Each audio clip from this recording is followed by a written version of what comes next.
नमस्कार, मी लक्ष्मी तुमचं स्वागत करते आजच्या विशेष पॉडकास्ट मध्ये. मित्रांनो, ब्युटी इंडस्ट्री म्हटली की आपल्याला फक्त ग्लॅमर दिसतं, पण त्यामागचं शास्त्र, कष्ट आणि व्यावसायिक गणित ही फार कमीच लोक समजतात. आज आपल्या सोबत असं एक व्यक्तिमत्व आहे ज्यांनी या इंडस्ट्रीला फक्त सौंदर्य नाही दिलं, तर हजारो सक्षम हातही घडवले. त्या फक्त मेकअप आर्टिस्ट नाही, त्या आहेत एक hair dressing expert, spa therapy educator आणि या सॅलॉन व्यवसायाला दिशा दाखवणाऱ्या आणि यशापर्यंत नेणाऱ्या एक बिझनेस कन्सल्टंट सुद्धा आहेत, ज्यांच्या नावाचा एक वेगळा ब्रँड या इंडस्ट्रीमध्ये ओळखला जातो. अशा या अष्टपैलू कल्याणी उमराणी मॅम, तुमचं सहर्ष स्वागत आहे. Thank you very much. तर मॅम, तुम्ही मेकअप करता, हेअर ड्रेसिंग करता, स्पा थेरपी ही शिकवता आणि स्पा आणि सॅलॉन कन्सल्टन्सी सुद्धा करता. तर एकाच आयुष्यात एवढ्या साऱ्या भूमिका कशा निभावता तुम्ही? तसं बघितलं तर फार काही अवघड नाहीये. लोकांना आताच्या ज्या मार्केटचं जे स्टॅटिस्टिक्स आहेत त्याच्यात हे माहितीये की मुलगी मेकअप आर्टिस्ट होतीये किंवा नेल आर्टिस्ट होतीये किंवा कोणाचं तरी फक्त एक ब्युटी पार्लर आहे किंवा हेअर सलॉन आहे. सो मला असं वाटतं की सगळ्यांमध्ये कपॅसिटी आहे हे सगळं शिकण्याची आणि करण्याची, कारण हे मार्केट खूप फास्ट आहे. सो थोडं वेगळं सांगायचं झालं तर मी जेव्हा सुरू केलं 95 ला, त्याच्या आधी आईनी सलॉन स्टार्ट केलं होतं 88 पासून. सो तेव्हा आम्हाला असे काही ऑप्शन्स नव्हते की तुम्हाला ब्युटीच करायचंय, फक्त हेअरच करायचंय किंवा मेकअप आर्टिस्टच व्हायचंय, असं माहितीही नव्हतं की पुढे जाऊन अशा शाखा येतील. सो सगळंच शिकत गेलो. म्हणजे मी पहिले प्रॉपर सलॉनचा कोर्स केला, आईच्या हाताखाली काम केलं, मग डेस्को केलं, जी आंतरराष्ट्रीय परीक्षा आहे, ज्याची आपण आता स्कूल पण चालवतो. आणि ते करता करता हे लक्षात आलं की इतकंच नाहीये, आपल्याला क्लायंट ह्याची पण मागणी देते. सो याच्यासाठी सगळ्यात मोठं कारणीभूत म्हणजे कस्टमर सुद्धा. कस्टमर आपण म्हणतो ना, आपल्याला खूप काही शिकवून जातात. तसं आहे की तुम्ही काही एखादी ट्रीटमेंट करत असाल तर कस्टमरला त्याच्यापेक्षा बाहेरची इतर माहिती भरपूर असते, कारण फिरलेले असतात लोक. सो आमच्याकडे इंटरनॅशनल क्लायंट्स बरेच होते की अमेरिकेत राहतायत आणि सुट्टीच्या काळामध्ये इंडियात येतात. ते पण मागणी करायचे की हे आपल्याकडे नाहीये का, हे नाहीये का. मग लक्षात यायला लागलं की अरे, आपण जर हे शिकलो तर आपण ही सर्व्हिस पण लोकांना देऊ शकतो. सो मग शिकण्याची तर एक खूप आवड होती, अभ्यास करायची आवड, त्यामुळे सतत शिकत गेले. आणि नुसते पार्लरचेच कोर्स नाही, मी तर आयुर्वेदाचे कोर्स केलेत, अॅक्युपंक्चर केलंय, फ्लावर रेमेडी केलंय. आणि जसं ब्युटीच्या ह्याच्यामध्ये तू बघितलंस तर स्पा आहे, अरोमा थेरपी आहे, मॅनेजमेंट आहे. मी मॅनेजमेंट इथेही शिकली आहे, बाहेर जाऊनही शिकली आहे, थायलंडला स्पा मॅनेजमेंट डेव्हलपमेंट. तर तुम्हाला ह्या जर फील्डमध्ये पडायचं असेल ना, कुठल्याही फील्डमध्ये, म्हणजे मी असं म्हणेन की तुम्हाला एक हॉरिझॉन्टल एक्सपोजर पाहिजे जर बिझनेस चालवायचा आहे तर. सो बिझनेससाठी फक्त मला माझे स्किल येऊन उपयोगाचे आहेत का नाही. उद्या फॉर एक्झाम्पल कोणी हॉटेल काढलं तर त्याला फक्त कुकिंग चांगलं येऊन उपयोग नाहीये, त्याला मॅनेजमेंट पण जमलं पाहिजे, staff, internal staff management, marketing मधलं कळलं पाहिजे, किंवा बाकी काही प्रॉब्लेम्स येतात, ट्रबल शूटर्स आपण ज्याला म्हणतो, ते माहिती पाहिजे. सो हा व्यवसाय करताना एक लक्षात आलं, मी कॉमर्स स्टुडंट आहे पण मॅनेजमेंट ऍक्च्युअल ऑन फील्ड कसं करायचं हे समजत नाहीये. एसओपीज काय असतात हे करत करत ती एक शिकण्याची भूक पण असते ना, की आपल्याला हे काम माहित नाहीये, समोरचा माणूस सांगतोय पण हे बरोबर आहे का नाही. सो हे असं करत करत एज्युकेशन इज अ जर्नी. म्हणजे अजूनही मी शिकत असते, काय काय डिजिटल मार्केटिंग शिक, किंवा आता AI बेस्ड कसे व्हिडिओज करायचे, त्याचं भले मी ते करणार नाही पण ऍटलीस्ट एखाद्या एजन्सीला मी काम दिलं तर ती एजन्सी ते बरोबर करते का नाही, किंवा त्या एजन्सीला एखादं सजेशन की अरे ह्याच्यामध्ये आपण हे करू शकतो का. सो मला हे सांगायला आवडेल की आत्ताही म्हणजे खूप गोष्टी नवीन येतात. मी नेल करत नाही स्वतः, पण माझ्याकडे ट्रेनर्स आहेत. सो नेल आर्ट म्हण किंवा अशा काही गोष्टी त्या आम्ही करत नाही. सो ब्युटी मधलं तुम्ही सगळंच आता करू शकत नाही. तो काळ गेला की जेव्हा एका पार्लर मध्ये आत गेलं की तुम्हाला मेहंदी, मेकअप, सलॉन ट्रीटमेंट पासून सगळं मिळेल. अजूनही अशी लोक आहेत आणि हॅट्स ऑफ. म्हणजे आताची जी जनरेशन आहे ती निशच्या मागे धावणारी आहे, तेव्हाची जनरेशन सगळं आमची जनरेशन करणारी आहे. काय होतं, मला ह्याच्यातनं एकच मेसेज असं द्यायचा आहे की तुम्हाला 365 दिवस बिझनेस मिळतो. जे आता असं झालंय की फक्त मी मेकअप आर्टिस्ट आहे आणि मला सीझनलच बिझनेस आहे, किंवा नेल आर्टिस्ट आहे, मग लोक सीझनलच हे करतात की वेडिंग्स आहेत, की क्रिसमस आलाय, न्यू इयर आहे, पार्टी आहे. सो 365 डेज जर तुम्हाला इन्कम हवा असेल तर तुम्हाला एज्युकेशन यातलं घेणं, खूप साऱ्या डिफरंट सर्व्हिसेस प्रोव्हाइड करता येणं आणि त्याच्यामध्ये जे काही म्हणजे सतत होणारे बदल आहेत त्याच्याशी अकस्टम राहणं, म्हणजे इट्स लाईक बऱ्याच दगडांवर पाय ठेवण्यासारखं. पण it's very important for our industry, कारण किती लोक याला बिझनेस म्हटले तरी मी याला एक प्रोफेशन म्हणून बघते. जसं आता फॉर एक्झाम्पल एखाद्या एक्सपर्ट डॉक्टरकडे आपल्याला जायचंय किंवा सीए कडे जायचंय तर आपण त्या माणसाची अपॉइंटमेंट घेऊन जातो. म्हणजे तुम्हाला कोणी म्हटलं की नाही माझे असिस्टंट चेक करतील किंवा तरी आपण म्हणतो मेन डॉक्टर भेटतील का. तर ब्युटी पार्लरकडे 2 प्रकारे लोकांनी बघितलं पाहिजे. एक, जी सिंगल हँडेडली हँडल करणारी व्यक्ती, तिच्या एक्सपर्टीजसाठी तुम्ही जाताय, का एक ब्रँड कडे जाताय ज्यांच्याकडे अनेक चांगले कुशल कामगार आहेत, असे खूप चांगले चांगले ब्रँड्स आहेत की कुशल कामगार आहेत आणि ते चांगली सर्व्हिस देतात. सो असं 2 प्रकारे ते आता डिवाइड झालेलं आहे हा बिझनेस. सो तू जे म्हणलीस की कसं मॅनेज करतात ते हे होतं आता, म्हणजे ते इतकं अंगवळणी पडलंय की शिकवताना याचा खूप उपयोग होतो. एखाद्या स्टुडंटला सलॉन उघडायचंय किंवा अकॅडमी उघडायची आहे, तर तिला नीट सल्ला देता येतो की आम्ही काय चुका केल्यात, तू या करू नकोस. बरोबर. सो हे सगळं जमतं, करायला पाहिजे. बरं, तुम्हाला एक तुमची ओळख काय म्हणून सांगायला आवडेल, की एक मार्गदर्शक, एक शिक्षिका किंवा की एक कलाकार, काय आवडेल तुम्हाला? सो कलाकार तर आहेच आहे, क्रिएटिव्हिटी आवडते म्हणून मेकअप आवडतो करायला, हेअर कटिंग म्हणजे हेअरकट्स आवडतात, तर बाकी केमिकल ट्रीटमेंट आवडतात. स्किन ट्रीटमेंट सुद्धा असं नाहीये की त्याला तुम्हाला क्रिएटिव्हिटी लागत नाही. स्किन ट्रीटमेंट द्यायलाही you need to be very creative in thinking की या ट्रीटमेंट नंतर काय त्याचा प्रोटोकॉल असला पाहिजे क्लायंटचा. सो कुठेही बघितलंच ना या फील्डला तर क्रिएटिव्हिटी अतिशय गरजेची आहे. सो कलाकार तर ऑफकोर्स, आणि I love to teach. So मला शिकवताना असं वाटतं की कुठल्याही लेवलचा स्टुडंट जरी असेल आणि कुठलाही म्हणजे फिजिकली काही चॅलेंज असतात किंवा ज्यांना काही स्पीचचा इश्यू असतो, असे पण स्टुडंट आम्ही ट्रेन केलेत. सो असं काम करताना एक सॅटिस्फॅक्शन असतं, अरे आपण कोणाला तरी घडवतोय, ही पुढे जाऊन अजून 100 मुलींना घडवेल. म्हणजे मी कधी एक स्टुडंट ट्रेन करताना एक म्हणून बघत नाही, मी 100 म्हणून बघते की ह्या जर आता मी पिढीला छान ट्रेन केलं तर ही अजून पुढच्या येणाऱ्या पिढीला छान ट्रेन करणार आहे. म्हणून एवढा अभ्यास करायला लागतो. सो जे आता जे क्विक फिक्सेस झालेत, छोटे छोटे कोर्स करा आणि अकॅडमी उघडा, करा, that is very dangerous for the market. So म्हणून मी ॲट हार्ट स्वतःला एक टीचर पण समजते, कलाकार पण समजते, आणि मी स्वतः एक स्टुडंट पण समजते स्वतःला, की सतत शिकत राहणं हे पण आवडतं. बरोबर, तेही जरुरी आहे अत्यंत. तर ब्युटी, हेअर आणि स्पा ह्या तिन्ही वेगवेगळ्या गोष्टी, हो, पण या तिन्ही विषयावर मास्टर होण्यासाठी तुम्हाला किती कष्ट घ्यावे लागले? कष्ट खूप आहे, म्हणजे शिकताना पण कष्ट असतात. तुम्हाला स्वतःचं म्हणजे सलॉन चालू असेल तर अगदी आम्ही पण स्टुडंटला सांगतो की लॉक करून यावं लागतं, म्हणजे तो बिझनेसही जातो तुमचा. आणि अगदी पुण्यात आहे शिकायला तर ठीक आहे, पण मुंबई म्हण किंवा आउट ऑफ इंडिया जाऊन शिकणं म्हण, सो असं पण आहे की तुम्हाला ट्रॅव्हलही बरंच करायला लागतं, त्यासाठी खर्चही येतो, म्हणजे टाइम कॉस्ट, मनी एक कॉस्ट इन्व्हॉल्ड आहे, तुमचे जाणारे तेव्हाचे कस्टमर एक ती कॉस्ट इन्व्हॉल्ड आहे. पण I see to it as investment. म्हणजे मी शिकताना कधी असं म्हणत नाही स्वतः सुद्धा की मी फी भरतीये. आय ऑलवेज से की आय एम इन्व्हेस्टिंग. सो मी माझ्या स्टुडंट्सना पण हे सांगते की तुम्ही कुठली गोष्ट शिकताना असं बघा की तुम्ही त्यात इन्व्हेस्ट करता आणि याचे मल्टिपल्स मध्ये तुम्ही अर्न करणार आहात. सो खर्च कुठे आपण करतो, गाडी घेण्यात, फोन घेण्यात, दॅट इज एक्सपेन्स, त्याला रिसेल व्हॅल्यू काही नाहीये. पण तुझं जेव्हा ज्ञान तू इतर लोकांना देतेस, ती सर्व्हिस करतेस, तर तू मल्टिपल्स मध्ये ते इन्कम बघू शकतेस. सो डेफिनेटली याच्याकडे बघताना एक गोष्ट नीट शिकणं, ती व्यवस्थित कस्टमर्सवर करणं, त्याच्यात इम्प्रोव्हायझेशन करणं आणि त्याचाही सतत अभ्यास करणं, हे करायलाच लागतं. म्हणजे आमच्या फील्डला हे सतत अपडेटेड राहणं अतिशय महत्वाचं आहे. तर मॅम, तुम्ही जेव्हा हे ठरवलं करायचंय, तर सुरुवातीच्या काळात अशी काय आव्हानं तुम्हाला होती की त्याचा सामना तुम्हाला करावा लागला? सो सगळ्यात महत्वाचं म्हणजे मी या फील्डला यायचं कधीच ठरवलं नव्हतं. मला आर्किटेक्ट व्हायचं होतं, पण तेव्हा काही सर्कमस्टन्सेस असे होते की मला आर्किटेक्ट नाही होता आलं.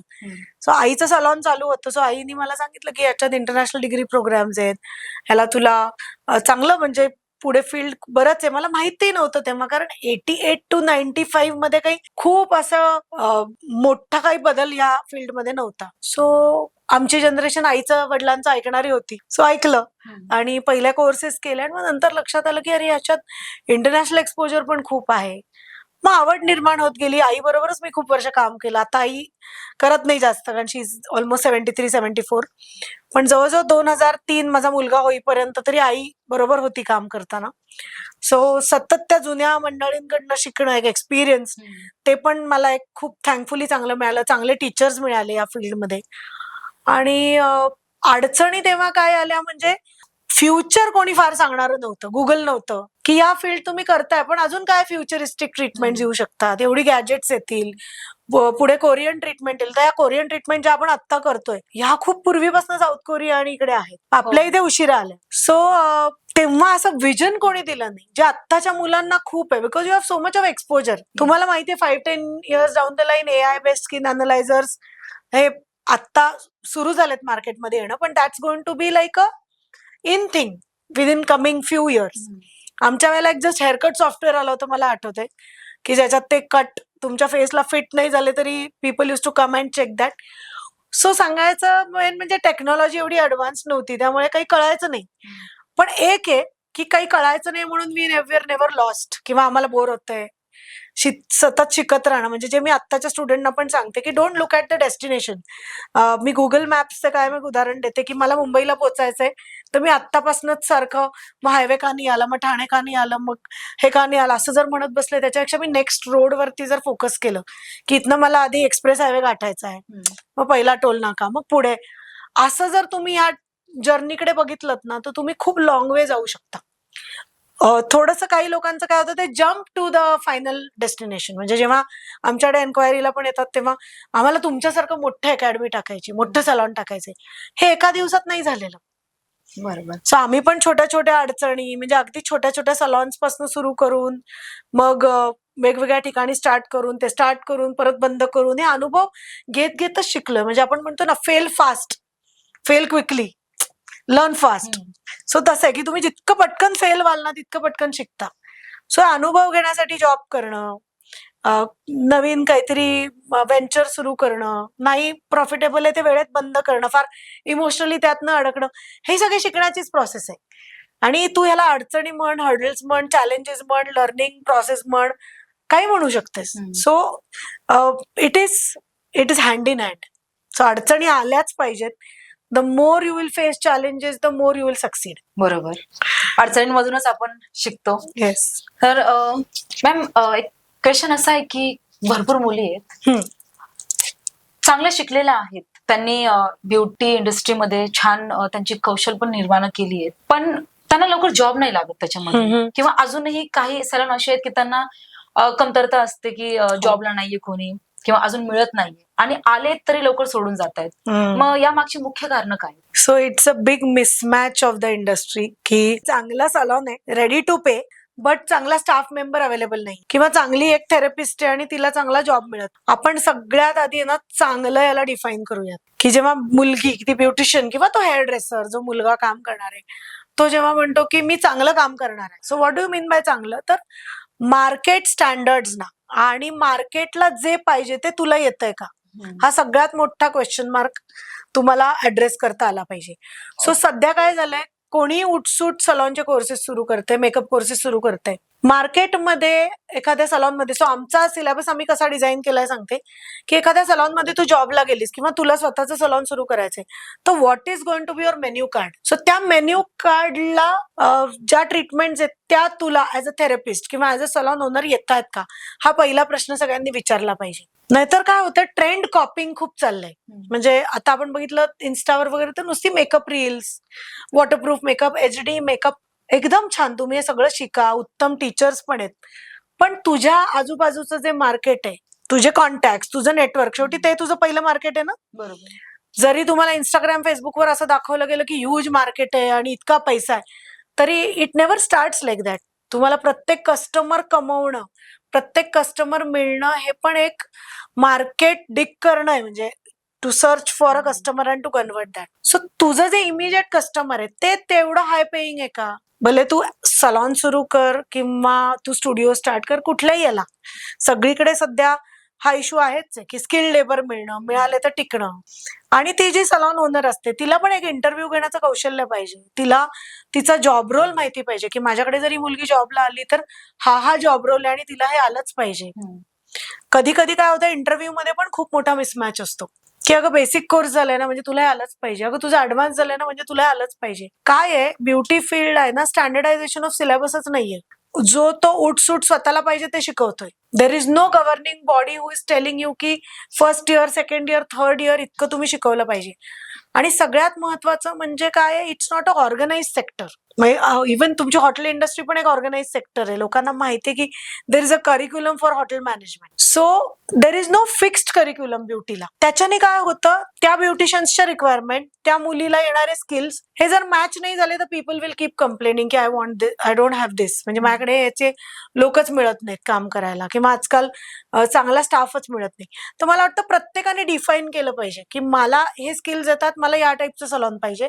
आणि सलॉन ओनरनी पण डिफाईन केलं पाहिजे की तुला इतक्या ट्रीटमेंट तुझं नीट करता आलं पाहिजे. भले आम्ही थोडं ट्रेनिंग करू. ट्रेनिंग हा खूप एक महत्वाचा भाग आहे. सो जेव्हा तुम्ही एक सलॉन उघडता आणि तुम्हाला एक स्किल्ड लेबर लागतं, कितीही कुठनंही बाहेरनं मुलगी शिकून आली तरी तुमची शिकवण्याची तयारी पाहिजे. लोकांना काय वाटतं की मी शिकवलं आणि ती सोडून गेली तर. हो, भरपूर जणांचं आहे असं. सो तुम्ही नाही शिकवलं हम्म. आणि if she is unskilled labour आणि ती काम करते, that's a more loss to your organisation. So training तर तुम्हाला द्यावंच लागतं. सो त्याला एक सिस्टीम आहे जी आम्ही आमच्या मॅनेजमेंट कोर्समध्ये शिकवतो की किती ट्रेनिंग द्यायचं, कुठे थांबवायचं, त्याचे तुम्ही पॅरामीटर्स चेक कसे करायचे की मी इतकं ट्रेनिंग दिलंय, ती मुलगी खरंच त्याचं आपल्याला तेवढा आउटपुट देते का, that is also important. So हे ना ते नातं जे स्टाफचं आणि सलॉन ओनरचं ते ग्रो होत जातं हळूहळू. मग ती मुलगी त्या कल्चरला साजेशी पाहिजे, त्या सलॉनच्या. त्याचं वर्किंग कल्चर ना कुठल्याही ऑर्गनायझेशन मध्ये, सो त्याच्यात फिट होणारी पाहिजे. So it is not about skilled labour. मी तर म्हणेन skill is always 30-40% which can always be upgraded. कधी कधी 20% स्किल्ड पण 80% ऍटिट्यूडनल खूप चांगली आहे ती मुलगी, किंवा जो थेरपिस्ट मुलगा, हेअर ड्रेसर चांगला ट्रेनेबल आहे, तर they become your very good employees. So it is not just skill matching to the market requirement, there lot of things जे मॅनेजमेंटमध्ये खूप चांगल्या प्रकारे शिकवलं जातं सलॉन आणि स्पा मॅनेजमेंटमध्ये. सो जेव्हा मी म्हणते ना की start small, so start small म्हणजे काही खूप मी तुम्हाला छोटं विजन देत नाहीये, पण खूप एकदम तुम्ही इन्व्हेस्ट करणं आणि ती रिटर्न ऑन इन्व्हेस्टमेंट बघा. म्हणजे आता सलॉनची तुम्हाला एक कटिंगची चेअर घ्यायची, ते 10-15 हजारात पण मिळते आणि 70-80 हजाराची मिळते आणि 1.5 लाखाची मिळते. सो त्याच्यावरनं निघणारा ROI बघा. मी किती हेअरकट्स केल्यावरती, किती ट्रीटमेंट्स केल्यावर ते 1.5 लाख निघणार आहेत, किंवा 75,000 निघणार आहेत, किंवा मोठे पेडिक्युअरचे चेअर्स निघतात. सो ROI बघणं हे अतिशय महत्वाचं आहे. आणि जस्ट बिकॉज सगळं मार्केट डिस्काउंट देते म्हणून डिस्काउंट मध्ये काढणं, then that's a red flag. मग तुम्हाला प्रॉफिटेबिलिटी कमी झाली की खर्चच भागत नाहीत ना, then people start closing salons असं. बरोबर. तर मॅम, या टायमिंगला आता ब्युटी इंडस्ट्रीमध्ये नवीन नवीन दर महिन्याला इव्हन ऐकतो की नवीन नवीन ट्रेंड येतात. तर अपडेट राहण्यासाठी मग काय करता? सो अपडेट राहण्यासाठी शिकायला तर नक्की लागतं, नवीन प्रॉडक्ट इन्व्हेस्ट करायला लागतात, तुम्हाला वेळ इन्व्हेस्ट करायला लागतो शिकण्यासाठी, हे सगळं असतंच. पण एक गोष्ट लक्षात घ्यायची, सगळं जे मार्केटमध्ये येतंय ते आपल्याकडे असलंच पाहिजे हा हट्ट धरू नका. मग तुम्ही jack of all but master of none असं होऊन जातं. सो सगळंच आपल्याकडे चालेल का, नाही. खूप जणांना असं वाटतं की अरे माझ्याकडे पण परमनंट मेकअपही मी शिकतेय, मग इयर पिअर्सिंग पण शिकतेय, मग मी मोल पण काढते, ते मस वगैरे काढण्याचं पण ब्युटिशियन सुरू करतात. सो जस्ट सी की किती बायका तुमच्याकडे करायला येणार आहेत. Generally people prefer going to dermatologist for this.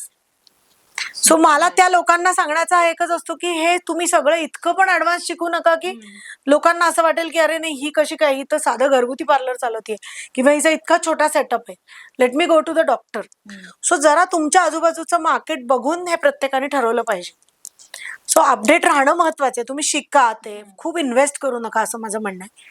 So मला जर विचारशील तर मी सतत अपडेटेड, म्हणजे काहीतरी शिकणं चालू असतं, तरी असं वाटतं की हे काहीतरी नवीन आलं आणि आपण अजून शिकलो नाहीये. सो इतकं येत राहतं. हा, म्हणूनच भरपूर वेळा असं ऐकू येतं की हेअर ट्रीटमेंट झाली, स्किन ट्रीटमेंट झाली, हे सॅलॉन मध्येच येतात अपडेट्स की आमच्या इथे अवेलेबल आहे.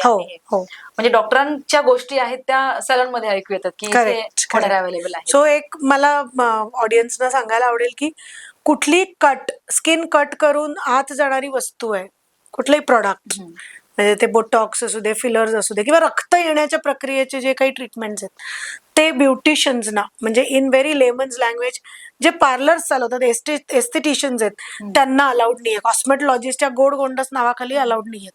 Only if you are a dermatologist you are allowed. So हे मुद्दामून मला सांगावंसं वाटेल, कारण खूप आपण रील्स किंवा बघतो की अगदी मायक्रोडर्माब्रेशन करून, नॅनो निडलिंग करून, मायक्रो निडलिंग करून रक्त काढलंय क्लायंटचं, आणि लोकांना बघायला असं वाटतं की वा, या काही भारी ट्रीटमेंट्स आहेत सलॉन मध्ये, vampire facial. We are not allowed to break the skin barrier. आणि आता याचे लॉज अजून स्ट्रिक्ट होत चालले आहेत, त्याच्यात भरपूर केसेस चालू आहेत कन्झ्युमर कोर्टात, पण लोक अजिबात म्हणजे दुर्लक्ष करतात किंवा माहितीच नाहीये खूप साऱ्या ब्युटिशियन्सना, which is a very wrong thing for the industry. आणि तेवढे मग हायजीन पाळतात का? काही रील्स वगैरे तुम्ही बघितली तर विदाऊट ग्लव्स काम करतायत, मग त्या निडल्स नीट चेंज होतात का? कारण वन यूज थ्रो करायला लागतात त्या. सो जाणाऱ्या कस्टमरनी पण थोडं अवेअर असणं गरजेचं आहे की एखाद्या मी डॉक्टरच्या हातात स्किन देणं अशा कट आणि स्टिच या गोष्टीसारख्या म्हणजे ट्रीटमेंटसाठी, आणि एखाद्या नॉर्मल ब्युटिशियनकडे की तिथे हायजीन आहे का, तिने ग्लव्स घातलेत का, तिला त्याचं नॉलेज आहे का मी नुसतं एखादं रील बघितलंय आणि एवढे फॉलोअर्स आणि मिलियन व्ह्यूज आहेत जे लोक गेन करू शकतात ते बघून मी जाते. तर customer has to be very you know aware about it. आणि इव्हन स्टुडंट जे शिकायला जातात त्यांनाही हे कळलं पाहिजे की आपण कोणाकडनं शिकतोय. जस्ट बिकॉज यांचे थोडे रील्स फेमस झालेत म्हणून का यांच्याकडे खरंच काही कॉन्टेंट आहे. ती टीचर पण चांगली असणं, चांगल्या टीचर्स आहेत ना मार्केटमध्ये, भरपूर चांगल्या टीचर्स आहेत, पण तरीही येणाऱ्या मुली हे सांगतात मॅडम आम्ही फसलो, आम्ही ऍड बघितली, गुगलवर पहिली ऍड ती आली, but they don't understand it's a sponsored ad. मी यांचे रील्स बघितले, व्हायरल रील्स पाहिले, पण viral reels doesn't show your authenticity. So तुम्ही जरा जास्त अभ्यास करा त्या गोष्टीचा आणि मग तुम्ही शिकण्यासाठी किंवा कस्टमर म्हणून ट्रीटमेंट करण्यासाठी जा. हा, आहेत भरपूर लोक म्हणतात की रील्स बघूनच, तुम्ही जसे बोलले की रील्स बघूनच सांगतात की ह्यांचे व्ह्यूज चांगले आहेत, व्ह्यूज वरूनच जास्त जातात, ह्या गोष्टी ऐकून आहेत. So that's a biggest misguide असं मला वाटतं. नुसतं व्ह्यूज आणि रील्स बघून तुम्ही एखाद्याकडे स्किन ट्रीटमेंटला जाणं, इट्स अ बिगेस्ट मिसगाईड. तर या क्षेत्रामध्ये काम करताना तुम्हाला असे काही अनुभव आलेत का की त्याने तुम्हाला खूप काही शिकवलं? अनुभव भरपूर असतात, अजूनही येत असतात. आणि बिगेस्ट मी म्हणजे किती तुम्ही कोर्स करा, काही करा, अनुभव हा सगळ्यात मोठा तुमचा टीचर असतो. एक्सपिरियन्स. सो आपण जेव्हा म्हणतो अरे experience makeup artist, experience beautician आहे का, तर तिला सगळ्याची कदर आहे, वेळेची कदर आहे, क्लायंटच्या पैशाची कदर आहे, त्या क्लायंटचा चेहरा किंवा त्याचा इव्हेंट किती इम्पॉर्टंट आहे हे तिला माहित असतं. हे कदाचित एखादा नवीन आहे, मॅच्युअर आहे, त्याला कळत नसतं. त्यांना अंदाजच नसतो की एखाद्या मेकअपला वेळेत पोहोचणं ही सुद्धा एक मॅच्युरिटी आणि प्रोफेशनलिझमची पहिली पायरी आहे. आणि तुम्ही वेल इक्विप्ड, वेल अपडेटेड राहणं. सो अनुभव भरपूर, म्हणजे आता तुला असे छोटे छोटे अनुभव सांगायचे तर अनेक आहेत, पण पेमेंट्सच्या बाबतीत लोक मेकअप करून घेतात आणि नंतर बॅलन्स पैसे नाहीच देत, कारण एकदा धुतलं की तुम्ही काही त्याचे प्रॉडक्ट मागू शकत नाहीत त्यांना. सो लगेच त्याच्यावरनं आपल्या सिस्टीम्स मध्ये रिवर्क करणं. म्हणजे मला तुझ्या या प्रश्नाला असं उत्तर द्यायला आवडेल की काय काय तुम्हाला अनुभव आले त्याच्यातनं. तुम्ही अनुभवातनं शिकत गेले आणि we rework on our systems की 100% ऍडव्हान्स घेतल्याशिवाय मेकअप करायचाच नाही. मग तो कशा पद्धतीने घ्यायचा हे सगळं आम्ही आता काय केलंय ना, मॅनेजमेंट कोर्समध्ये शिकवतो. आणि अजून एक तुला सांगते की स्टाफचा पण अनुभव, की आज सॅलरी घेतली की उद्या जॉब सोडून जाणं, की त्यांना थोडी जरी जास्त ह्याची सॅलरीचा जॉब मिळाला तरी सोडून जातात.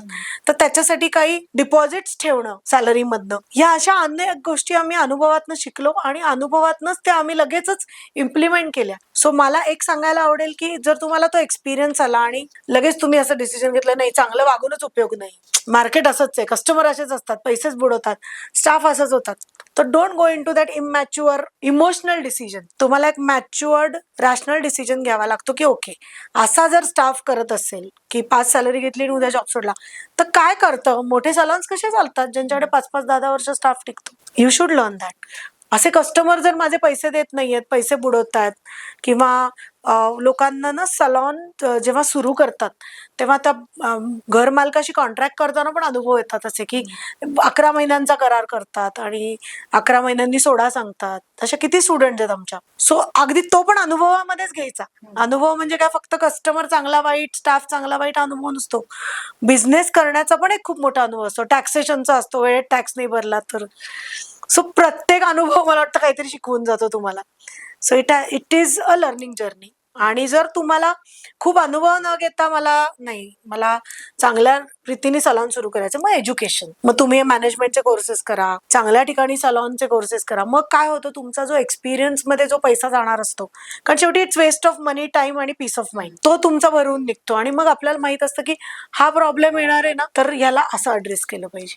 सो मी तुझ्या अनुभवाच्या याला सांगेन की अनुभव प्लस एज्युकेशन. अच्छा, याच अनुभवावरून तुमचा सगळ्यात मोठा पहिला क्लायंट, त्यांच्यासोबतचा अनुभव तुमचा कसा होता? म्हणजे त्यावेळेस तुमच्या भावना काय होत्या? आता मोठा क्लायंट म्हणलीस ना तर सेलिब्रिटीज पण केले मी, खूप लवकर केले सगळे सेलिब्रिटीज. आता अजय अतुल फॅमिली आहे, अगदी जॉन अब्राहिम, तनुश्री दत्ता, आदिती गोवित्रीकर वेडिंग, मोना सिंग, असे खूप सारे सेलिब्रिटीज पण केले, लहान वयात केले. सो तसेही मोठे क्लायंट्स केले आणि मोठ्या अमाऊंटचे क्लायंट्स केले. So me I think FY का SY ला होते, मी 12th नंतर हा कोर्स केला. ग्रॅज्युएशन मी कॉमर्स मध्ये केलं, पुढे MBA पण केलं. BMCC कॉलेजला होते मी पुण्यात.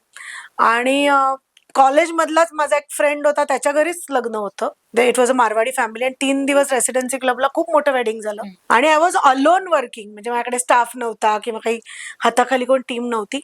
आणि भरपूर मोठं त्यांचं वेडिंग होतं आणि त्यांनी सांगितलं होतं येईल त्याला छान मेकअप हेअरस्टाईल द्यायची, काही विचारायचं नाही. सो ते केलं. अगदी मला आताच ते बिल बघितलं तर अजूनही आहे माझ्याकडे.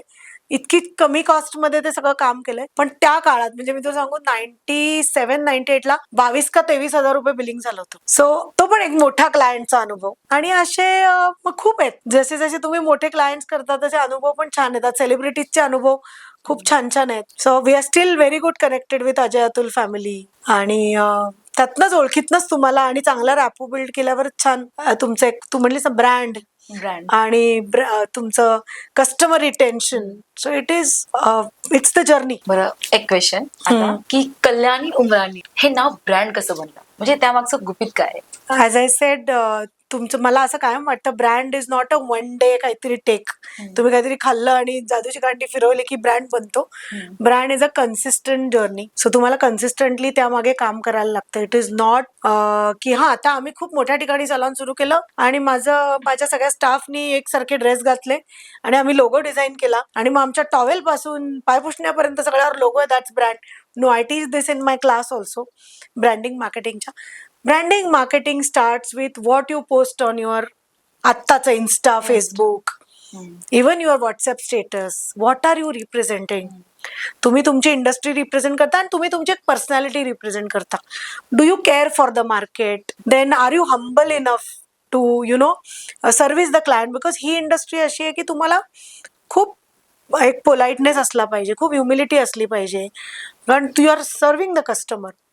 सो तर तुम्हाला बॅलन्स जमला पाहिजे की respecting the customer, being very polite आणि स्टील मेंटेनिंग युअर ओन एक तुमचा स्वतःचा सेल्फ रिस्पेक्ट. आणि मी मगाशी जे सांगितलं ते consistency in services will only create your brand. आज चितळे जे आहे ते कन्सिस्टंटली तितकंच क्लीन, नीट फूड प्रॉडक्ट्स त्या वेळामध्ये आणि तितक्याच काय म्हणू आपण तेच टेस्ट मेंटेन करून, किंवा कोणीही तुम्ही मोठं घ्या ब्रँड जे ते. सो ब्रँड असा कुठलाही एका दिवसात बनत नाही, एका दिवसात खाली यायलाही वेळ लागत नाही. आपण बघतो मार्केटमध्ये कंप्लेंट्स येतात किंवा असं म्हणतात की ब्रँड इमेजला धक्का लागला. हे का होतं? It's a human error. आणि ऑलवेज बिलीव्ह असा कुठलाही ब्रँड एका दिवसात खाली येत नाही, because everything is driven by human beings and you are tend to go wrong. So I also done lot of mistakes, I still do lot of mistakes, पण we see to it की collectively स्टाफला कुठे problem येत नाहीये ना, क्लायंटला कुठे problem येत नाहीये ना. हे कलेक्टिव्हली तुम्ही जर चांगलं आणि तुमचं इंटेन्शन चांगलं असणं खूप गरजेचं आहे. सगळ्यात महत्वाचं मी काय म्हणते, your intentions travel faster than your words. आज माझ्या मनात तुझ्याबद्दल काहीतरी चांगलं नाहीये ते मी तुला न बोलता सुद्धा कळेल माझ्या लुक्स मधनं. सो जेव्हा तुम्ही फेशियल करताय, कुठली ट्रीटमेंट करताय, आमचा सगळा बिझनेस आहे ना टच पॉइंट्स आहे. हेअर करताय तरी you are touching the hair, स्किनला. सो तुमच्या भावना खूप ट्रान्सफर होत असतात. सो पहिले तुम्ही आतनं ना एक चांगलं माणूस, चांगली व्यक्तिमत्व असणं खूप महत्वाचं आहे की how can I help that person. नुसतंच मला पैसे किती मिळतात, ही हे बुक करणारच नाही, ही नुसती माहित, इट ऑल ट्रान्सफर्स. सो ह्या खूप गोष्टी फॉलो केल्या. मला अध्यात्माच्या अभ्यासाचा याच्यासाठी फार उपयोग झाला, अजूनही होतो. अजूनही मी रोज मेडिटेशन करते आणि I learn a lot about human psychology, market psychology. So हा तुम्ही अभ्यास म्हणून याच्याकडे बघा. सो मी पण याच्याकडे ना बिझनेस ग्रोथ म्हणून बघायचे की अरे हे केलं तर आपल्याला बिझनेस ग्रोथ मिळेल. पण हे करता करता खूप छान लक्षात आलं की business growth is a bye product, brand तुम्ही बनता इज अ बाय प्रोडक्ट. पहिले तुम्ही चांगली सर्व्हिस देणं, एक ऑथेंटिसिटी निर्माण करणं, चांगले प्रॉडक्ट्स वापरणं, त्याच्यात कन्सिस्टन्सी ठेवणं, डिसिप्लिन ठेवणं, हे सगळं तुम्ही सारखं केलं की तुम्ही ब्रँड बनताच. तर असेच ब्रँड बनले आहेत कल्याणी उमराणी. तर मॅम, काही महिला किंवा काही तरुण पिढी आताची जी आहे त्यांना या क्षेत्रामध्ये काम करायचं आहे, ज्या लोकांना, त्यांना तुमच्याकडून काय खास संदेश देऊ इच्छिता? सो खास संदेश म्हणजे आता मी जे सगळे आन्सर्स सांगितले ते तर इम्पॉर्टंट आहेच आहेत. सगळ्यात महत्वाचं म्हणजे हा बिझनेस आहे ना, तुम्ही ट्रेनिंग नंतर जनरली लोक सुरू करतात. नुसता इन्व्हेस्टर आहे आणि सलॉन सुरू करतंय ही कंडिशन थोडी वेगळी असते. म्हणजे हा सिनारिओ फार कमी वेळा असतो आणि वेगळा सिनारिओ. पण ज्या काही ब्युटिशियन्स किंवा मेकअप आर्टिस्ट, नेल आर्टिस्ट हे ऐकतात त्यांना मला हे सांगायचं वाटेल की पहिले ना चांगलं ट्रेनिंग घ्या, भरपूर प्रॅक्टिस करा. म्हणजे त्या क्लासमध्ये असताना सुद्धा तुम्हाला भरपूर प्रॅक्टिस मिळाली पाहिजे. आणि भरपूर प्रॅक्टिस म्हणजे 1 आणि 2 वेळा नाही, जे मी सांगितलं ते इम्प्रेशन इंटरनॅशनल अकॅडमीमध्ये प्रत्येक ट्रीटमेंटची कमीत कमी 10 वेळा. म्हणजे मेकअपची तर तुला सांगते, आमच्या मुली 200 सुद्धा फेसेस करतात प्रॅक्टिस. आणि कुठल्याही शॉर्ट टर्म गोष्टीवर जाऊ नका. म्हणजे 40 दिवसात कोर्स, 15 दिवसात कोर्स, 1 महिन्याचा ब्युटिशियन कोर्स, 1 महिन्याचा मेकअप कोर्स, अशा या शॉर्टकट कोर्सेसमुळे ना तुम्ही तुमचं लॉंग टर्म विजन ब्रेक करता आणि तुम्हाला खूप चांगला लॉंग टर्म सक्सेस नाही मिळत. सो पहिलाच कोर्स करताना तुम्ही चांगला मोठा करणं आणि व्यवस्थित त्याच्यामध्ये अनुभव घेणं आणि मग हळूहळू त्या फील्डला उतरणं, एकदम जास्त इन्व्हेस्ट न करणं, हा माझा सल्ला सतत राहील. की खूप पैसे टाकून एकदम आई वडील सुद्धा सुरू करून देतात किंवा हस्बंड असेल तर बायकोला सुरू करून देतो. सो थोडं धीमे धीमे घ्या. पहिले स्वतःची कपॅसिटी बघा की आपण या मार्केटला उतरू शकतोय का, आणि सतत शिकत राहणं हा एक गुरुमंत्रच असेल. पण सतत शिकत राहणं म्हणजे नुसतेच ऍडव्हान्स कोर्स नाही. हा पण एक खूप मोठा फ्लॉ आहे आमच्या इंडस्ट्रीचा, की बेसिक स्ट्रॉंग नसतात. म्हणजे मध्ये हेअरस्टाईलचं एक खूप फॅड आलं होतं, रशियन हेअरस्टाईल्स. लोकांना साधे ब्लो ड्राय पण येत नव्हते, साध्या हेअरस्टाईल्स पण येत नव्हत्या. साधे सॉफ्ट कर्लिंग टॉंग्सनी जे करतात ते, रोलर्स लावणं, ब्लो ड्रायच्या कंगव्यांचे सायझेस काय, हेही माहित नाही. आणि people wanted to learn Russian hairstyle because सगळं मार्केट रशियन हेअरस्टाईल दाखवत होतं. आता असं एस्थेटिक ट्रीटमेंटचं झालंय, मला फक्त कोरियन शिकायचंय, मला ऍडव्हान्स मशीन शिकायचंय. माझं बेसिक ऍडव्हान्स झालंय, पण मुलींना साधी स्किन माहिती नाहीये, स्किन अनालिसिस माहिती नाहीये, तुमचा ब्लड फ्लो काय, लिम्फ फ्लो काय, पिगमेंटेशन कसं उठतं, ऍक्ने कसे येतात, हे काहीच माहिती नाही. आणि मला 2 आणि 3 दिवसामध्ये पिलिंग शिकवा, मायक्रोडर्माब्रेशन शिकवा, जे मी मगाशी सांगितलं की ज्या ट्रीटमेंटनी रक्त वगैरे येतं, निडलिंगच्या ट्रीटमेंट्स आहेत, नॅनो निडल्स आहेत, मायक्रो निडल, ते शिकवा. सो इतकी तफावत आहे ना मार्केटमध्ये, त्यामुळे customer is also confused, students are also confused. So पहिली गोष्ट म्हणजे everybody should take a pause आणि थिंक की खरंच मी हे शिकल्यावर मला 3 दिवसात येणार आहे का. जी बाई स्वतः शिकवते ती 3 दिवसात शिकून शिकवतीये का तिने डिप्लोमा केलाय प्रॉपर. सो सगळ्यात मोठा सल्ला आत्ताच्या येणाऱ्या जनरेशनला ह्या फील्डमध्ये की तुमचं एज्युकेशन अतिशय स्ट्रॉंग आणि चांगलं असणं अतिशय गरजेचं आहे. नक्की. म्हणजे मी सतत सांगत राहीन till my last day of my work की तुम्ही जर चांगलं शिकलात तरच तुम्ही पुढे जाऊ शकाल. कारण काय सांगते, ह्या ब्युटी, तू स्किन कर, हेअर कर, तुला अॅनाटॉमी फिजिओलॉजी माहिती असणं, हेअर स्ट्रक्चर माहिती असणं, स्किनशी रिलेटेड प्रॉब्लेम माहिती असणं, हे इतकं इम्पॉर्टंट आहे. कारण you are handling a human body ना. त्यामुळे यू शुड नो दॅट एक थिन लाईन आहे, ही मेडिकल ट्रीटमेंट आहे. ह्या क्लायंटला मी डॉक्टरांकडे पाठवायचंय का हे मी करायचंय, हे पण लोकांना माहित नसतं. आणि पीपल थिंक की अरे माझ्याकडे कस्टमर आहे म्हणून मी हे शिकून येते म्हणजे मला लगेच करायला, मग मी रील बनवते, मग ते व्हायरल करते, हिचं कसं झालं. सो डोंट खूप डिस्ट्रॅक्शन झाले. The biggest blunder of this generation is too many distractions. आणि आपल्याला असं वाटतं जे काही आपण सोशल मीडियावर बघतो ते सगळं खरं आहे आणि असंच घडतं. आणि आजच्या काळात तेच झालंय की सोशल मीडियावरच खरं वाटतं सगळ्यांना. एक्झॅक्टली. खरं काय खोटं काय कोणी बघतच नाही लवकर त्याच्यावर. तर मॅम, स्पा आणि कन्सल्टन्सी करताना तुम्ही एखाद्या नवीन सलून मालकाला कोणते 3 सल्ले देत इच्छिता? कोणी नवीन जेव्हा स्पा मध्ये, ब्युटी इंडस्ट्रीमध्ये किंवा मेकअप इंडस्ट्री, आजकाल नेल स्टुडिओ पण निघतात. सो माझं सगळ्यात पहिले, तुम्ही शिकून बाहेर पडलं की पहिला सल्ला असतो कोणाच्या तरी हाताखाली काम करा. थँकफुली माझ्या वेळेला मला आई बरोबर काम करता आलं, आय वॉज वर्किंग अंडर. तर कोणाच्या तरी हाताखाली कुठल्या एखाद्या चांगल्या सलॉनमध्ये 2 ते 3 वर्ष चांगला जॉब करणं अतिशय महत्वाचं आहे. काय आहे, आपल्याला शिकून बाहेर पडल्यावरती असं वाटतं की मी लगेच सलॉन टाकते, मला आता खूप चांगलं येतंय, आमच्याकडे ऑलरेडी दुकान एक्झिस्टिंग आहे. काही जणांकडे असतं, काही जण रेंटवर घेतात, which is a biggest you can say, म्हणजे खूप मोठं चॅलेंज ते घेत आहेत स्वतःच्या जर हिमतीवर सगळं करत असतील तर. सो जॉब केल्याने त्यांना काय काय कळतं की फायनान्सेस कसे मॅनेज करायचे, स्टाफ कसा मॅनेज करायचा, किंवा तुम्ही प्रॉडक्ट्स कसे मॅनेज करताय. So first thing is experience घेणं. भले तुम्हाला क्लासमध्ये चांगली प्रॅक्टिस मिळाली, आणि सगळ्यात महत्वाचं ज्या क्लासमधनं तुम्ही पासआउट होताय तिथे चांगली प्रॅक्टिस मिळणं खूप महत्वाचं आहे. कारण खूप लोक जॉब ह्याच्यासाठी बघतात की मला तिथे शिकायला मिळेल, मग तुम्ही क्लासमधला वेळ आणि पैसे वाया घालवले. स्वतः आमच्या इथे इम्प्रेशन अकॅडमी मध्ये आम्ही काय करतो, कंपल्सरी 10 प्रॅक्टिसेस देतोच कुठल्याही ट्रीटमेंटच्या. म्हणजे 10, अगदी हँडवॅक्स असले तरी 10 आहेत, लेग वॅक्स असले तरी 10 आहेत, आयब्रोज असतील तरी मिनिमम 10, कुठलाही हेअरकट पण 10 टाइम्स. आणि काय होतं, प्रत्येक कस्टमर, प्रत्येक head shape, hair type, skin type handle करताना तुम्ही प्रत्येक वेळेला 10 गोष्टी नवीन शिकता. ओके, सो तो एक अनुभव झाला. तेव्हा तुम्ही खूप मॉनिटर्ड आणि गाइडेड प्रॅक्टिस करत असता असं मला वाटतं. तुमची टीचर बघतीये किंवा तुम्हाला मॉडेल रेडीमेड आलंय. जेव्हा तुम्ही सलॉन बिझनेसमध्ये जाता तेव्हा तुम्हाला कळतं की क्लायंट हँडलिंग काय आहे. आपल्याला इथे गाईड करायला कोणी नाही. Have to handle the client individually. Client conversion, त्याला एखादी ट्रीटमेंट सजेस्ट करणं, त्याच्यात क्लायंट किती प्रश्न विचारतो, कारण प्रॅक्टिस करताना कोणी तुम्हाला पे करत नसतं. So there are hardly any questions आज. सो कस्टमर कशा पद्धतीने जर पे करतंय तर ते काय गोष्टी एक्सपेक्ट करतं, that's a very different mindset all together. Appointment setting आलं. So experience very important. Second is एखाद्याला इमिजिएट सुरू करायचं, मला जॉब करायचंच नाहीये. I will always suggest start small but think big. तुम्ही मोठा विचार करा की मला मोठं सलॉन सुरू करायचंय, मोठी अकॅडमी करायची, पण start small. 1 chair 2 chair salon, 1 bed 2 बेड्सचं फेशियल रूम, असं.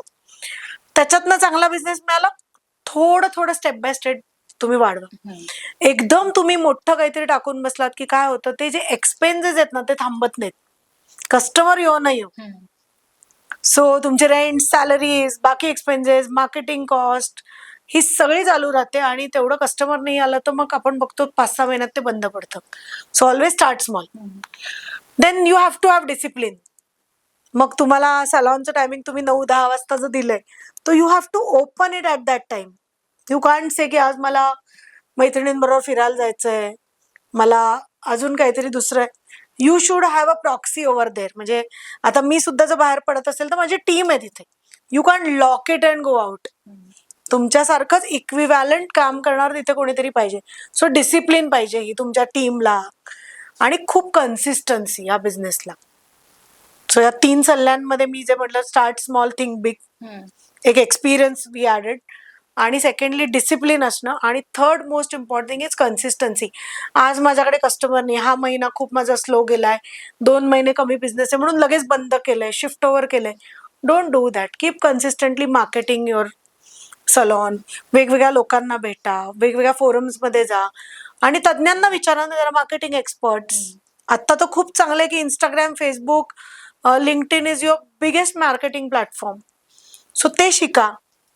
सो सक्सेसफुल होण्यासाठी अशा 3 टिप्स वगैरे देणं खूप मुश्किल आहे.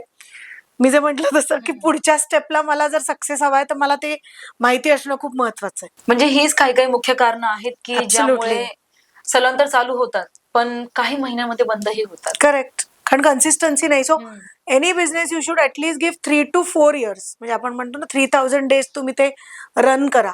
सो ॲटलीस्ट 3, 4, 5 वर्ष तर तुम्ही द्यायला पाहिजेत. पण बघा की आधी तुम्ही पैसा किती बर्न करताय.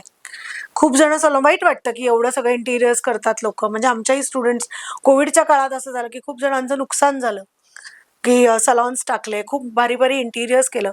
सुरुवातीला तुम्ही थोडं साधं सुरू करा असं माझं म्हणणं आहे.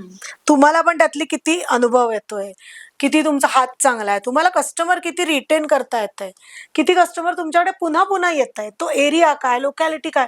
म्हणजे आपण याच्यावर एक अख्खा पॉडकास्ट करू शकतो की सलॉन सुरू करताना काय काय पॅरामीटर्सचा तुम्ही स्टडी केला पाहिजे. So it's not easy. लोकांना जे इझी वाटतं ना, पार्लर काय उघडलं की चालतं, एवढा पैसा येतो, असं नाहीये. तुम्हाला ते रोज चालवायला लागतं, खूप डिसिप्लिन लागते, तुम्हाला तुमचे खर्च मॅनेज करता आले पाहिजेत, तेवढा इन्कम आणायला लागतो. So lot of things. बरं, यासाठीच काहीतरी ट्रिक्स की लॉयल कस्टमर कसं बनवायचं? सो लॉयल कस्टमर कसं बनवायचं याच्यासाठी ट्रिक्स किंवा टिप्स नाही आहेत. आय थिंक लोकांना असं वाटतं हे तर काय माझे नेहमीचे कस्टमर्स आहेत. हे माझे खूप जुने कस्टमर आहेत, 20 वर्ष. आता आमच्याकडे आहेत लोक 20-20 वर्ष उगाच येत नाहीत. 20 वर्ष प्रत्येक व्हिजिटला जेव्हा तुम्ही एकसारखी सर्व्हिस, म्हणजे तेवढ्याच कन्सिस्टंटली चांगली सर्व्हिस देताय ना, तरच ती लोक तुमच्याकडे कंटिन्यूड येतात. सो आपण ना आजकाल खूप नावं ऐकतो, जार्गन्स ऐकतो, ब्रँडिंग, मार्केटिंग, त्यानंतर कस्टमर पॉइंट्स, हे ते. कस्टमर तुम्हाला जे मनातनं पॉइंट्स देत असतं ना की this is wrong, this is right, ते खूप महत्वाचे असतात. It is not just discount what attract customers. तुम्ही बघितलं असेल डिस्काउंट देणारी खूप सलॉन्स फार चालत नाहीत. आणि wherever there is some major discount, काहीतरी गुफप आहे, लक्षात ठेवायचं. आयदर प्रॉडक्ट क्वालिटीमध्ये किंवा काहीतरी सर्व्हिसमध्ये देर इज सम काटछाट. ओके, सो ब्रँड ही तुमची, मी म्हणजे माझ्या स्टाफला आणि मुलींनाही सांगते की एव्हरी टाइम ती रिवाईव्ह होत असते. सो तो कस्टमर एक्सपिरियन्स जो आपण देतो म्हणजे स्वच्छ तो एरिया असणं, तुमचं काम करतानाचं प्रॉडक्ट क्वालिटी चांगली असणं, ती थेरपिस्ट छान असणं आणि तिने तितक्याच व्यवस्थितपणे त्या सलॉनच्या प्रोटोकॉलनुसार ट्रीटमेंट देणं. म्हणजे आपण म्हणतो SOPs पाहिजेत. एखादी मुलगी एवढंच फेशियल करते, 20च मिनिटं करते, दुसरी 1 तासभर करते, असं काम चालत नाही या सर्व्हिस इंडस्ट्रीला. म्हणजे आपण हॉटेलमध्ये आपण म्हणतो ना, taste has to be consistent if it's good. तसं तुमची सर्व्हिस पण कन्सिस्टंट पाहिजे. सो एक ट्रिक, एक गुरुमंत्र, एक असं काही नसू शकतं. It is lot of efforts. हा, म्हणूनच की भरपूर जागी असं असतं की 50% डिस्काउंट किंवा 25% डिस्काउंट, इव्हन कधी कधी पाहिलं की 75 ही हो. देतात, बट ते चालत नाही तेवढे. कारण का सांगू का, शेवटी प्रॉफिटेबिलिटी इज द ओनली की टू रन द बिझनेस. तुला जर उद्या पैसेच मिळाले नाही, तू सॅलरी कुठनं करणार, रेंट कुठनं भरणार, तुझे एक्सपेन्सेस कुठनं काढणार, मार्केटिंग कॉस्ट काय, तुला परत प्रॉडक्ट मध्ये इन्व्हेस्ट करायचे. सो खूप लोकांना असं वाटतं, म्हणजे कॉस्टिंग हा एक खूप मोठा भाग आम्ही मॅनेजमेंटमध्ये शिकवतो की माझ्या एरियामध्ये हाच रेट आहे, असे कधी रेट्स निघत नाहीत. ओके, सो तुझ्या सलॉनची वर्किंग कॉस्ट काय, तू किती हाय लेवलचं सलॉन केलंयस. म्हणून मी सांगते ना, स्टार्ट स्मॉल. तर आम्ही सोशल मीडियावर रील्स पाहतोय की भरपूर आजकाल मेकअपचे पेजेस आहेत, पण ते व्ह्यूज मुळे फक्त त्या लोक त्याला हे होतात, अट्रॅक्ट होतात की याला व्ह्यूज चांगले आहेत तर इथे चांगली सर्व्हिस मिळत असेल, पण जे की खरं नसतं. तर तो फरक कसा ओळखायचा? काही काही त्या मानाने असंही होतं, काही काहींचे कमी फॉलोअर्स असतात, व्ह्यूज कमी असतात, पण ते काम चांगले चांगलं असतात. असतं. मग ते कसं ओळखायचं? सो कधी ना कुठल्याही एका फॉर्म ऑफ सोशल मीडिया मार्केटिंगवर लक्ष तुम्ही म्हणजे फार फोकस करू नका असं मला वाटतं. ऍज अ कस्टमर मी सांगते की इन्स्टा पेजच खूप भारी आहे. त्यांचं गुगल माय बिझनेसचे रिव्ह्यूज म्हणजे GMB आपण ज्याला म्हणतो ते, SEO कसं आहे, सर्च इंजिन ऑप्टिमायझेशन, तुम्हाला ते लगेच सापडतात का गुगलवरती. त्यांचं युट्यूब बघा तुम्ही, युट्यूबवर काही व्हिडिओज आहेत का. आणि ना गुगल रिव्ह्यूज कधी खोटं बोलत नाहीत. म्हणजे काही लोक ना कॉम्पिटिटर्सचे फेक रिव्ह्यू पण टाकतात, म्हणजे कळतं आपल्याला तिथे, आणि त्या लोकांनी ते आन्सर केलेत का. सो आम्हाला पण मध्ये काही इन्स्टन्सेस होते की कोणी आमच्याकडे या नावाचं सलॉन मध्ये आलं नव्हतं तरी फेक रिव्ह्यू गुगलवर टाकला होता, पण आम्ही तिथे टाकलं होतं की हा नावाचा माणूस, व्यक्ती, आणि एक तर आमचं जेंट्स सलॉन नाहीये, हे कोणीच आलेलं नाहीये, आणि त्यांनी जेंट्स म्हणून हे दिला होता. मे बी दुसरं इम्प्रेशन सलॉन असेल, काय माहित नाही. सो त्या ओनरने तो अड्रेस केलाय का इग्नोर केलंय, ते खूप महत्वाचं आहे. आणि रिझल्ट, बिफोर आफ्टरचे रिझल्ट, किती वर्ष मार्केटमध्ये, कोणीतरी मार्केटमध्ये 2 आणि 3 वर्ष आहेत तर किती ऑथेंटिक आहेत, आणि कोणी 20-20 वर्ष, 15 वर्ष, 20 वर्षाचा अनुभव आहे, त्याच्यावर ऑथेंटिसिटी कळते. सो जितकं तुम्ही लॉंग इनफ मार्केटमध्ये आहात ना, that generally talks about your authenticity. आणि फेक रिव्ह्यूज आणि रिअल रिव्ह्यूज कळतात, फेक व्ह्यूज पण कळतात. लोकांच्या खालच्या कमेंट्स वाचा तुम्ही. सो कमेंट्समध्ये लोक काय काय बोलतात, it's not just about views. लोक कमेंटमध्ये खरं बोलतात बऱ्याच वेळा की हे असं योग्य नाहीये, किंवा हे तुम्ही काय दाखवताय, ते पण लोकांनी बघणं गरजेचं आहे. आणि काही यातला फरक आहे का की काही जण असतात की आता इंडस्ट्रीमध्ये उतरले, म्हणजे काही वर्ष झाली, हो, आणि काही जण असतात की त्यांना खूप वर्ष झाली, पण ऍज कम्पेअर टू यांच्या एक्सपिरियन्स की नवीन जे असतात ना तेही चांगली सर्व्हिस देतात. कधी कधी होतं की जुने लोक नाही एवढी चांगली देत, पण नवी लोक चांगली सर्व्हिस देतात आणि देतात ना. चांगलं काम करतात. म्हणून मी म्हणलं की ते सगळ्याचा स्टडी केला पाहिजे तुम्ही सर्व्हिस देताना किंवा शिकवताना, की खरंच चांगलं शिकवतेय का, हिची एकच बॅच आहे काय. काही मेकअप आर्टिस्ट तर लोक हायर करून आणून बसवतात क्लासमध्ये, असंही आम्ही स्टुडंट्स कडनं ऐकलंय की क्लास भरलेला दाखवण्यासाठी. सो इतकं फेकिंग, म्हणजे मलाही माहित नव्हतं हे. मला काही बाहेरच्या क्लासच्या मुली आल्या तेव्हा कळलं की त्या अर्ध्याच्या वर मुली तर त्या क्लासच्या नव्हत्याच, पण रील्स बनवण्यासाठी आणि याच्यासाठी त्या टीचरनी आणल्या होत्या. त्यांना टी शर्ट घालून बसवलं होतं. म्हणजे असंही एक दुनिया आहे. सो आणि असंही काही नाहीये की फार नवीन आहे आणि तिचं काम चांगलं नाही. नवीन लोक पण अतिशय हेअरस्टाईलिंग आणि इतक्या छान करतात मुली. काम बघणं खूप महत्वाचं आहे. सी मेकअप आणि हेअर मध्ये ना खूप स्किनची रिस्क नाहीये की काहीतरी रक्तच येत आहे किंवा काय.